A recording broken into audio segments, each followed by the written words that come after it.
Hey there guys, Crystal here, and welcome back to Simply Press Start's Top 10s. Today we're doing a top 10 that a wonderful long-time subscriber actually recommended forever ago. Big round of applause to this wonderful person right here to come up with the idea of top 10 Keyblades. Just a few ground rules first. This is my list of my own opinions, which probably won't be the same as yours. Why not post your list down below and then we can compare? Also, this list isn't really based on strength, but more my own personal interpretation. So without further ado, let's get on with this. Number 10. Circle of Life. I love this Keyblade, I love The Lion King, I love Kingdom Hearts. I love a lot of things, but this Keyblade puts them all together. While it's definitely not the most badass or powerful, it's still pretty wicked. It even roars when you unleash a combo. Did I say this thing wasn't badass? I changed my mind. Number 9.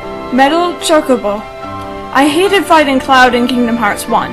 On my first playthrough, he thoroughly wiped the floor with me and I had trouble beating him again in the cup. But when I did finally beat him, man was it sweet. This thing just also looks cool. It's so manly looking until you see the cute little Chocobo keychain on it. Number 8. Kingdom Key D. Okay, so you never actually get to fight with this one, but it does belong to King Mickey. And look at how awesome he looks wielding it. Even if it's just the Kingdom Key with switched colors, I still think it's an interesting nod to how Sora and the King are related, by the fact that they're both Keyblade wielders.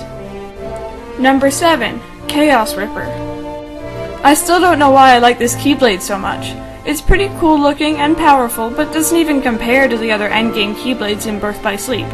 Every time I look at it though, I do remember the time I was battling against my friend in the arena in Birth by Sleep. I had max HP and he was having trouble whittling it down.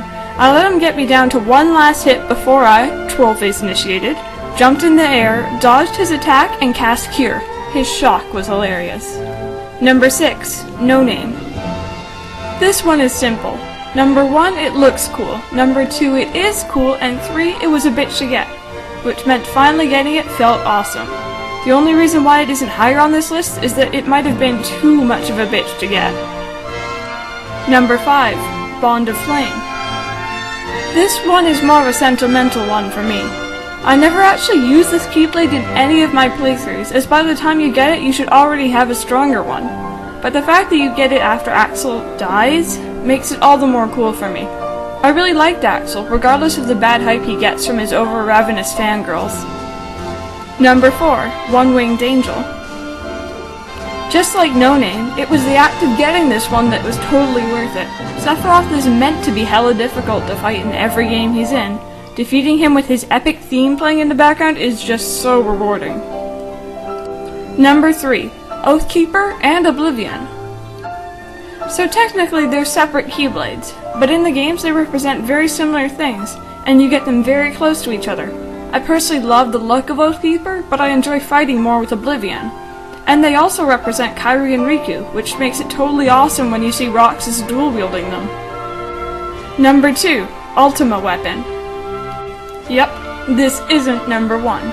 I love everything about this Keyblade in all the games. It's strong, it's really cool looking, and it's usually difficult to get. That may sound similar to what I said about No Name, but the difference here is that Ultima Weapon, while hard to get, isn't usually super annoying to get. It feels totally worth it in Kingdom Hearts 1 after finally collecting all the synthesis materials to finally make this blade yourself. You have to love it. Number 1. Stick. That's right, you heard me. Sorry, just messing with you. This is just an honorable mention because gosh darn it, was it ever funny to see Roxas running around swinging a stick. And he even does it again in Kingdom Hearts 2.